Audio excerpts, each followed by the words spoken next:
Now that we have some insight into the concept of experiential space, we may consider interaction among the experiential space continua of a highly unique group of individuals. In general, the study of the varying dimensions of human experience in the context of man in his society is known as human social cybernetics. In our experiment, 8 Category A subjects underwent pattern brain surgery, whose program was developed within the Academy's organic computer dialectic system. The object of surgery was to extend by a process called biochemical induction the natural electrochemical network of the human brain.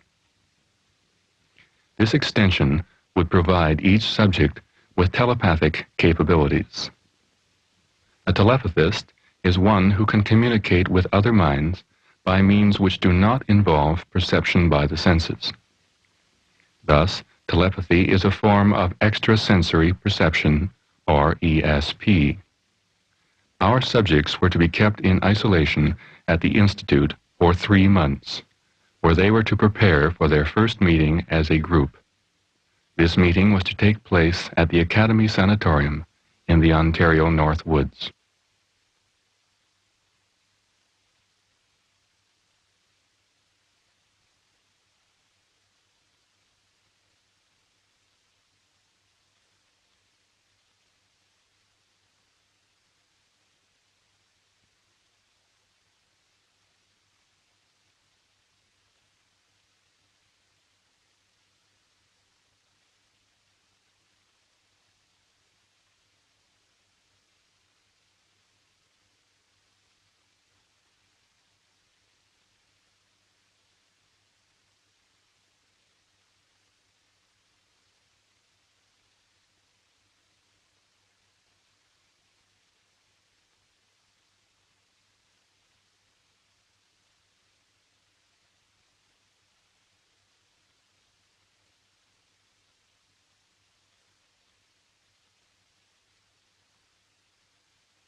Telepathic dependency is an extreme form of psychic addiction.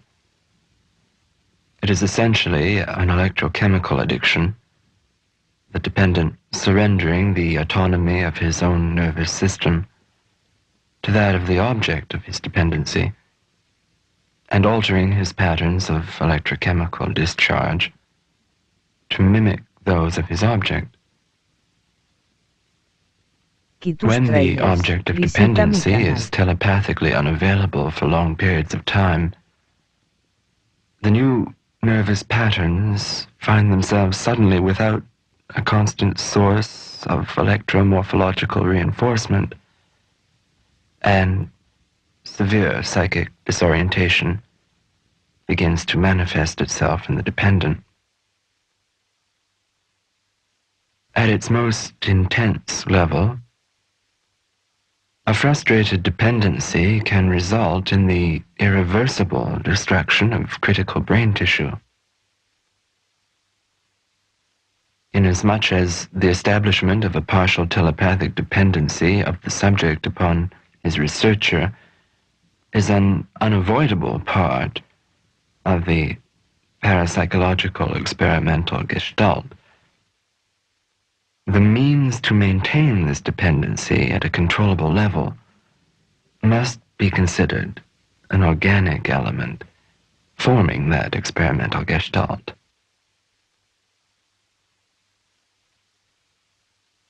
During the institute phase of the induced telepathy series, a subject possessed of a statistically excessive dependency susceptibility quotient wounded himself in the forehead with a hand drill. The wound, a hole about 1/2 an inch in diameter, completely penetrated the subject's skull and seemed to afford him the relief of imagined cranial pressures, temporary euphoria, and electrochemical dissociation, which he sought.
It will perhaps clarify these matters if we consider the specific configuration of the Category A subject.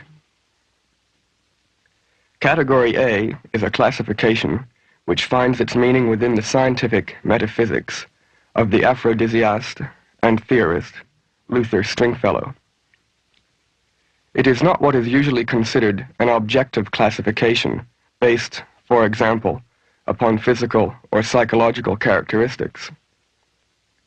Category A is rather a certain field reaction of the researcher to an intensive period of personal interaction with each of his potential subjects. There is also, therefore, the element of an aesthetics of human form in the Category A system of subject classification. Dr. Stringfellow made his name as an exponent of the existential organic approach to the sciences long before his work in the sociochemistry of the erotic achieved its present international eminence. The Category A classification is the existential organic methodology put into practice. Dr. Stringfellow has repeatedly stressed the vital necessity for the use of this approach, particularly in the new social sciences, where variables are infinite and complexity is of the highest possible order.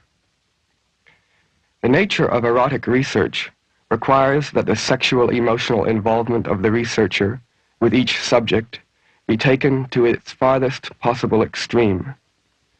It is only in this way that the researcher, in whose consciousness the total mosaic of his particular research project exists, can divine in each of his subjects a color, a texture, and a shape, and so assign to that subject his proper place in the research mosaic.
It was hoped that many important questions would be clarified, if not answered, during the course of our experiment with induced telepathy. 2 of the 8 subjects consented to having portions of their larynx removed, making it physically impossible for them to speak. In addition, large portions of the speech centers of the brains of these subjects were obliterated, so that the psychological faculty of speech itself would be impaired. Would the maturing and strengthening of the telepathic capacity in these speechless subjects surpass that of the subjects who still retained the ability to speak? It was anticipated that the telepathic experience would be much more than simply reading another's mind. One telepathist would perhaps be able to apprehend not only verbal patterns as they arose within the mind of another, but would also encounter simultaneously the germinative layers of memory, learning, emotional response, and psychophysiological impulse, which actually generate thought and language. How dependent upon language is thought? Is abstract, logical thought even possible without language?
The essence of the telepathic bond is the dominance of one of the particles forming the telepathic conglomerate. Whether the conglomerate consists of 2 telepathists or of a large, socially cohesive group, the principle of psychic dominance remains constant. The dominant personality is responsible for the suppression of the heterogeneous elements which the conglomerate comprises. The homogeneous elements which remain are then driven together to form the conglomerate by the laws of telepathic bonding implicit in the Stringfellow hypothesis.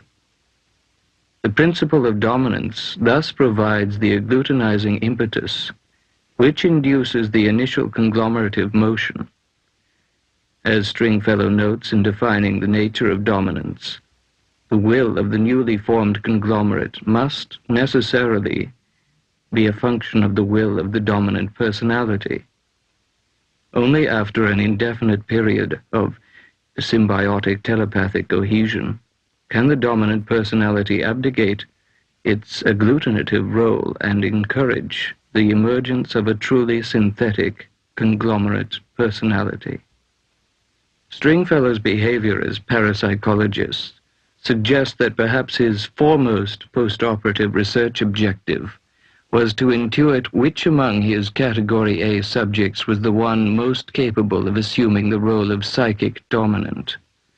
This subject was then provided indirectly with certain historical and interpretive data concerning his fellow subjects. This data would naturally assure the immediate social dominance of the chosen subject within the context of the experimental, socially isolate gestalt. The function of the dominant would then be to select from among his fellow subjects the one psychically most vulnerable, and by the application of subtle social intimidations, followed by a careful series of potent symbolic gestures, draw this subject into the field of his psychotelepathic dominance. Once a true conglomerate, exhibiting complete telepathic bonding has been established between this primary couple, the progression towards a larger and more complex conglomerate may begin.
Tráilers. In psychic Visita mi research, canal.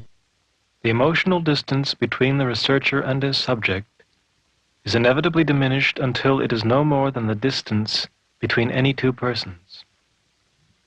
The acquiescence of the subject to the demands of the researcher becomes nothing more nor less than an individual act of faith, of love.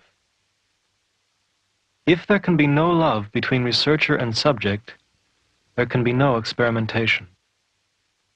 In conventional theories of scientific methodology, an experiment proves its validity when it can be universally repeated in every aspect. In psychic research, such an approach is completely untenable.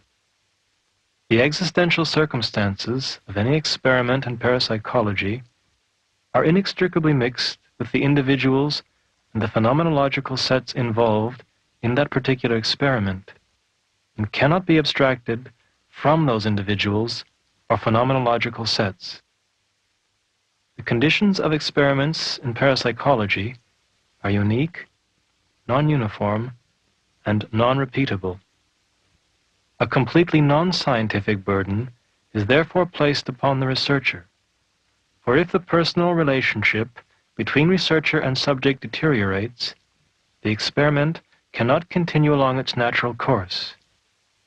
The sensitivity of the experimental parapsychological plexus demands new methods to help maintain the emotional momentum of certain experiments. It will be noticed that the motto of the Canadian Academy for Erotic Inquiry has immediate relevance for the Stringfellow-induced telepathy series, Amor Vincit Omnia, or love conquers all.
We understand that the unique way in which an individual perceives and reacts to his environment is a function of his own experiential space continuum.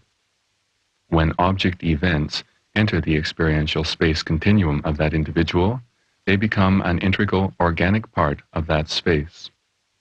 They are actually changed, qualitatively modified in accordance with the creative nature of that space. But we are now dealing with telepathists.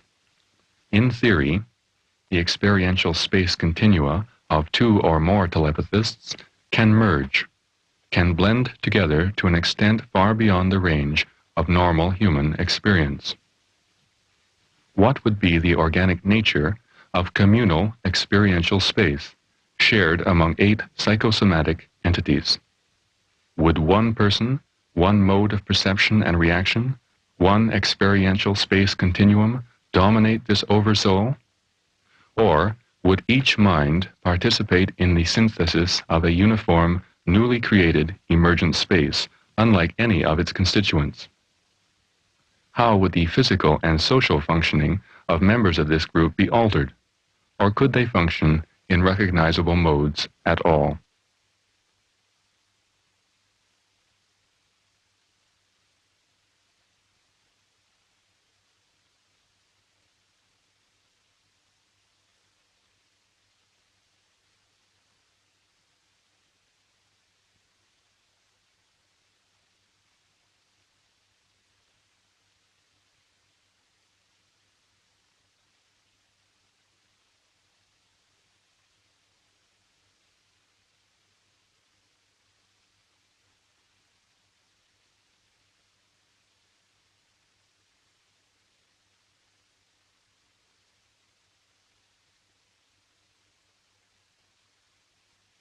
Tus tráilers, visita mi canal.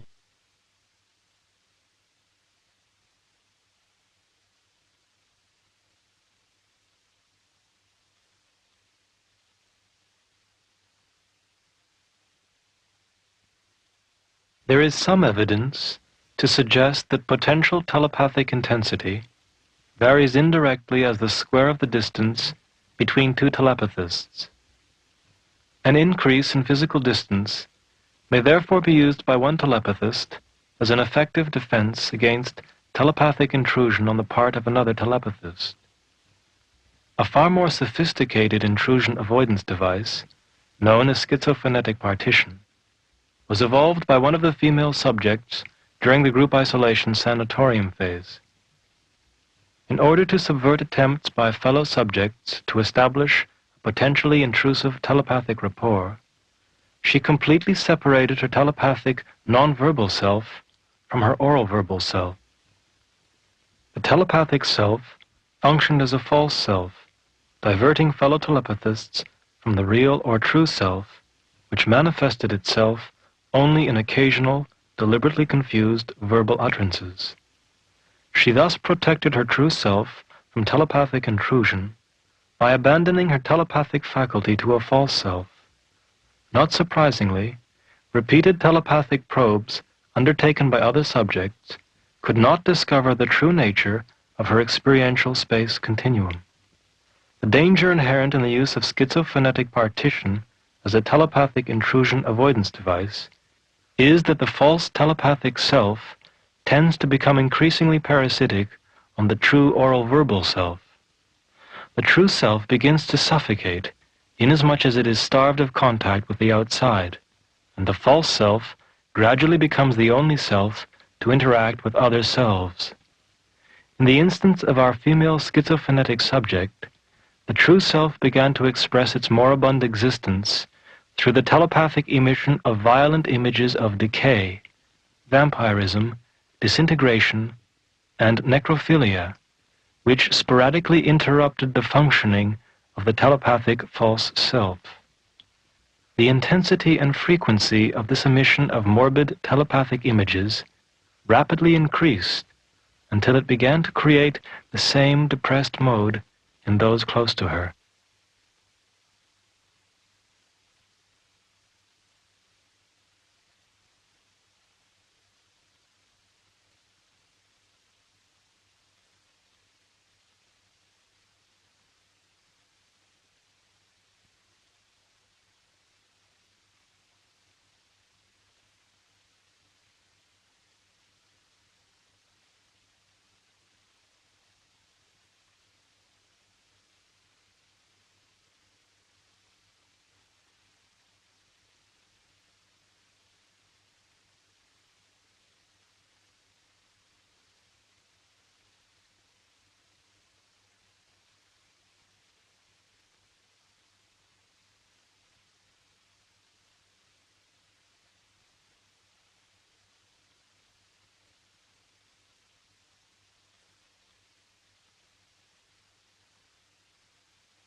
Another important function of our experiment was to be the practical testing of the Stringfellow hypothesis.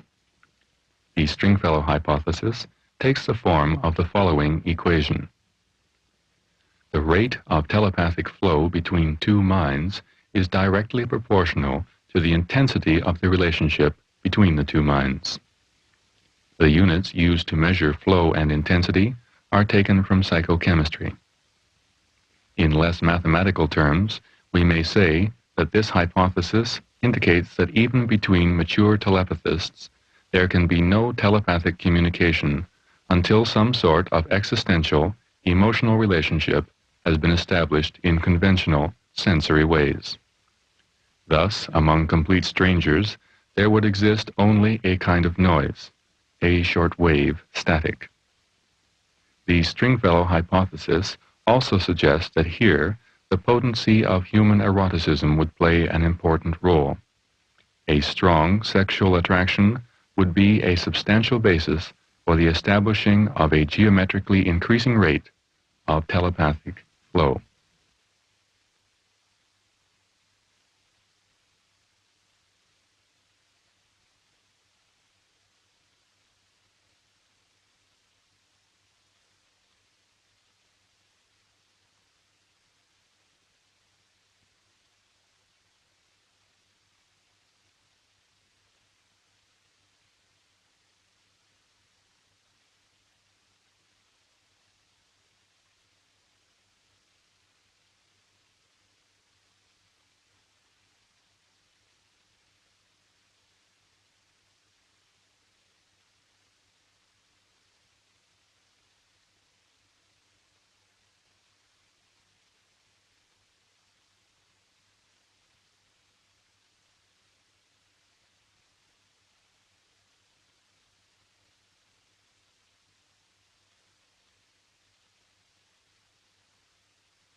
The politics of experience on the level of individuals is a correlative of the politics of social groups.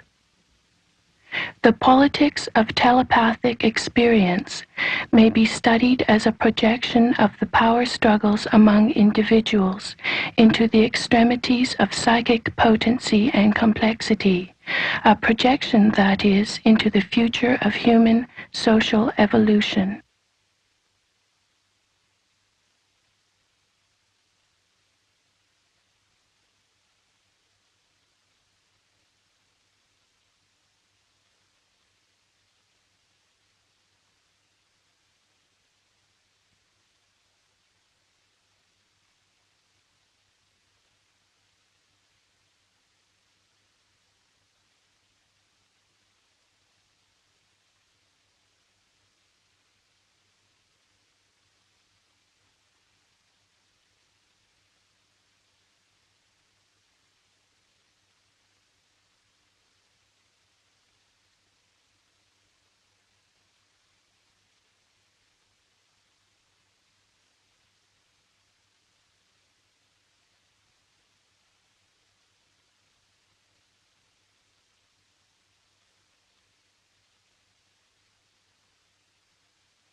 Tus trailers, visita mi canal.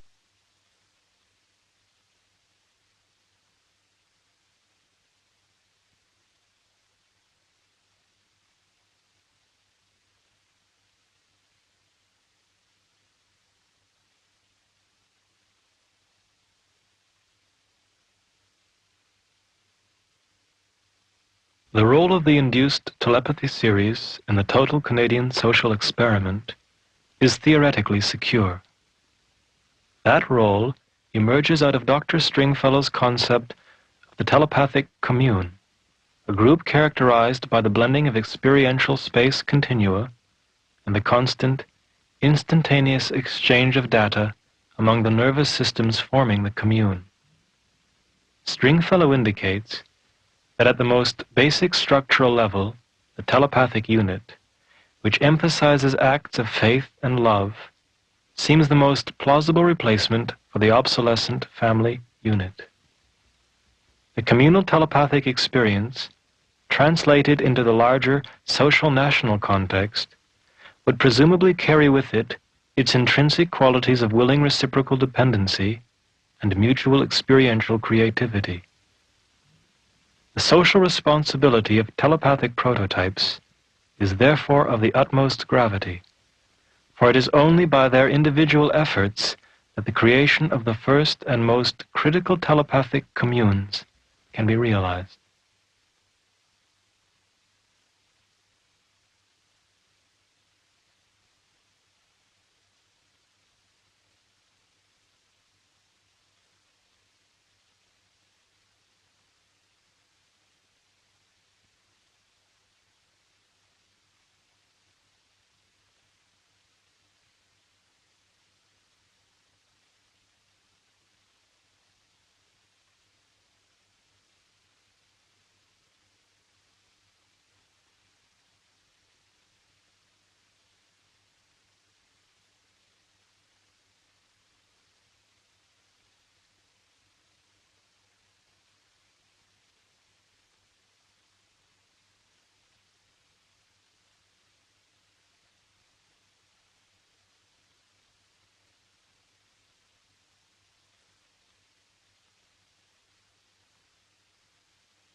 tus tráilers, visita mi canal.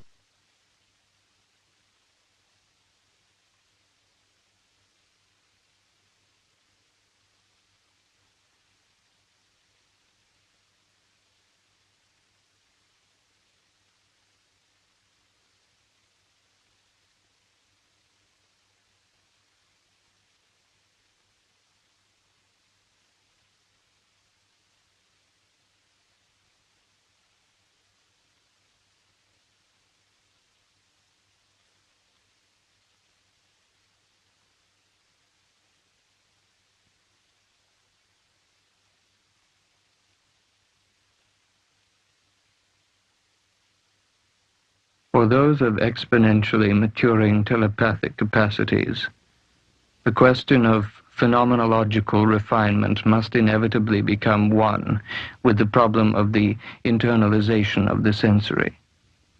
The telepathist faces the obsolescence of the senses and the possible atrophy of the human sensorium in all but its most mundane operations. During a certain phase in the telepathist's evolution, the sensory will attempt to internalize to avoid its extinction on the level of intellectuality and emotion. This avoidance could take two forms.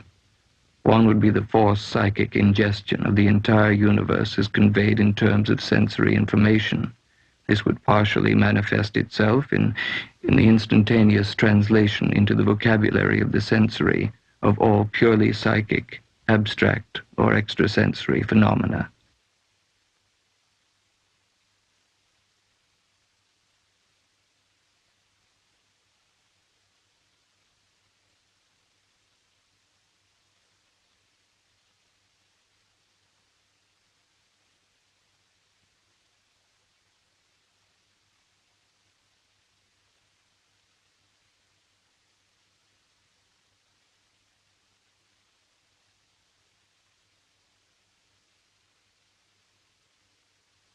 Second form of avoidance would be the reification of the psychic, the abstract, or the extrasensory, and its subsequent externalization or projection. The process begun by this objectification and displacement of the non-sensory would find a point of equilibrium and complete itself only with the indiscriminate return or internalization of both the projected non-sensory information and its sensory screen, the passive external world as perceived by the senses.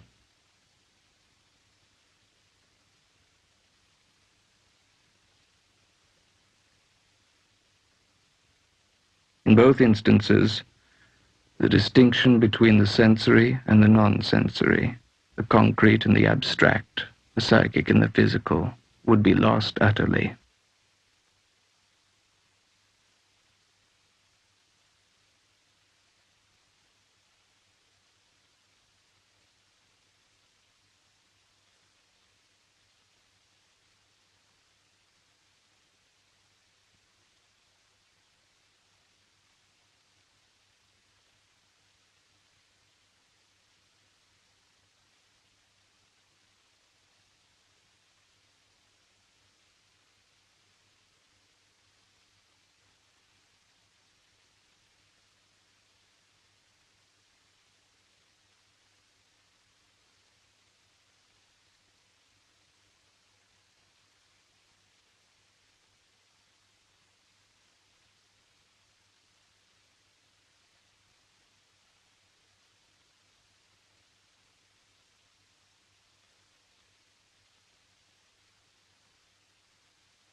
These opposite poles of human sexuality are traditionally held to be heterosexuality and homosexuality.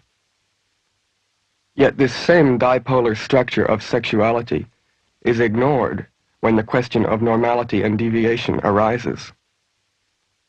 The norm is taken to be heterosexuality, and both bisexuality and homosexuality are considered deviations from that norm. The primary justification for the normality of heterosexuality is reproduction.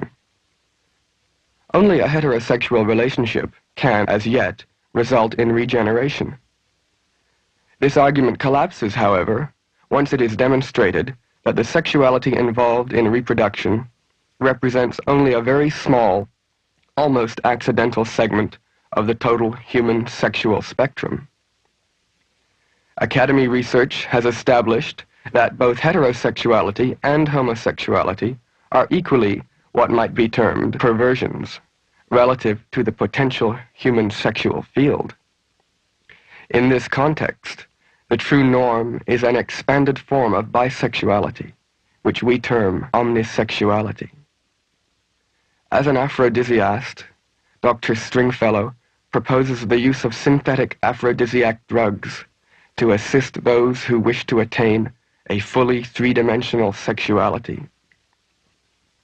The proper use of psychic aphrodisiacs, such as those being developed by Dr. Stringfellow at the Canadian Academy for Erotic Inquiry, is not to increase sexual potency or fertility, but to demolish the walls of psychological restraint and social inhibition, which restrict persons to a monosexuality or to a stunted bisexual form of omnisexuality. The telepathist, then, by virtue of the omnisexual nature of his experiential space continuum, may readily be seen to be the possible prototype of three-dimensional man.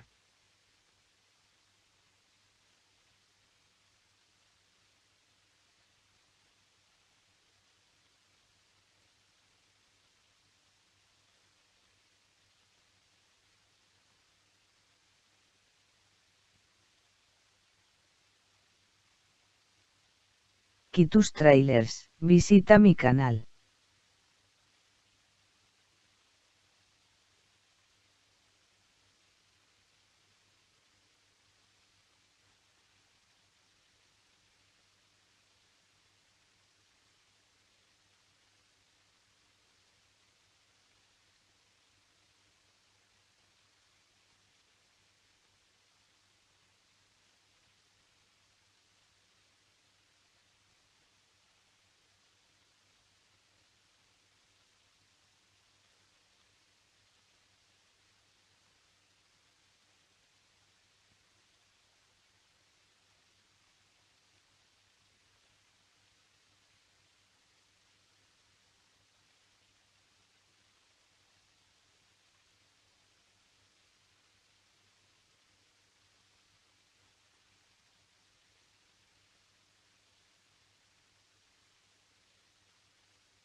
Certain unexpected results, however, threw the future of the project into doubt.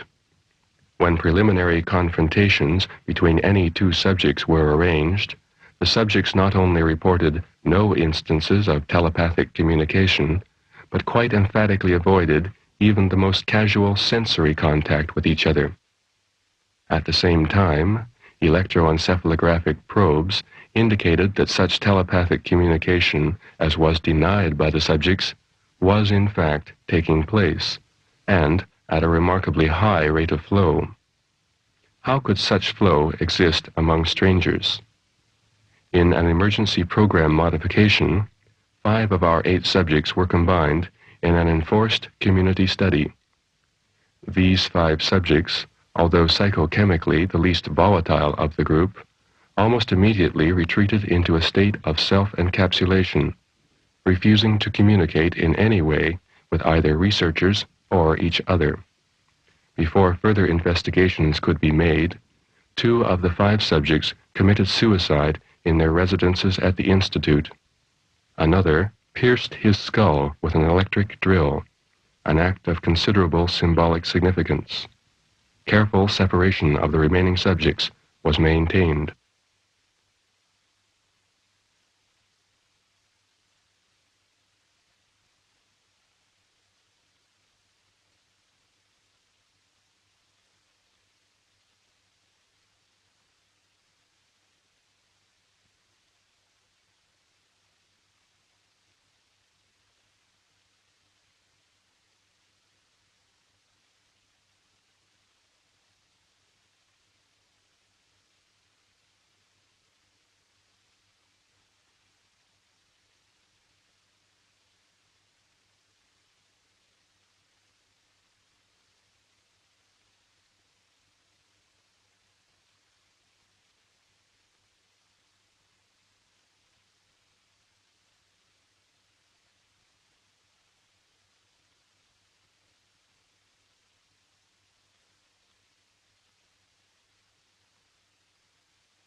The study of human erotic morphology deals more directly with this question. Morphology is the study of form and structure. Erotic morphology is the study of those forms which evoke an erotic or sexual response when they are perceived or otherwise communicated. Not only the shape of objects or body parts, but also the morphology of motion, of movement in certain patterns, can convey erotic signals of a very complex nature. Finally, the combination of shape plus motion can attain an erotic significance which is contained in neither shape nor motion when taken separately. But the telepathist does not have to perceive a breast or thigh or sexual motion directly. He can apprehend the thought of a breast, thigh, or erotic motion in the mind of another telepathist, and this thought is received with greater impact than the perception of the actual breast, thigh, or erotic motion would itself have been. Thus, although both telepathists in our hypothetical confrontation are male, they have made an erotic morphological communication which is essentially heterosexual, or male-female. We can begin to see why the telepathic experience is essentially omnisexual in nature. why the male-female bisexual categories can no longer apply.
In the sanatorium phase of the induced telepathy series, measures were introduced to prevent further instances of interruption caused by frustrated telepathic dependency. A single compact electromagnetic receiver transmitter was provided for the subjects undergoing primary group isolation. The receiver transmitter was to feed the subjects reproductions of a variety of patterns of electrochemical discharge unique to Dr. Stringfellow, the group's common researcher. The purpose of these transmissions from the Institute was to ease the difficult transition from the inevitable telepathic dependency established individually between Stringfellow and each subject to a group telepathic cohesion and a group telepathic autonomy. The necessity of sharing the transmitted electrochemical patterns, either through the sharing of the receiver transmitter itself, or the telepathic sharing of the experience of receiving the patterns, would provide a basis for the formation of a telepathic commune, which did not depend upon Stringfellow as a psychic cluster nucleus.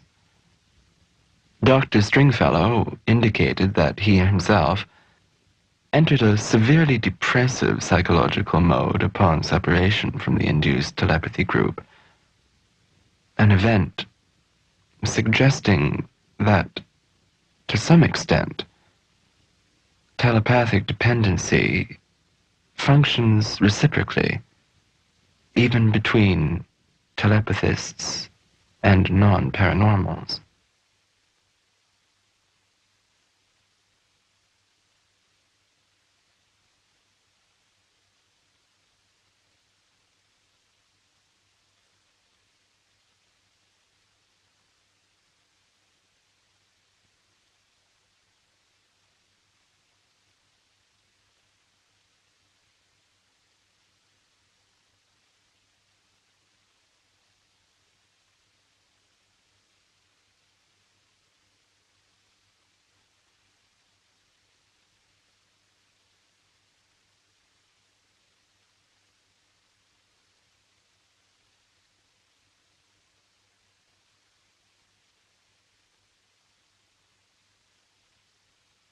5 intensive months of work with the remaining subjects revealed ways to gradually increase the tolerance among them for group exposure.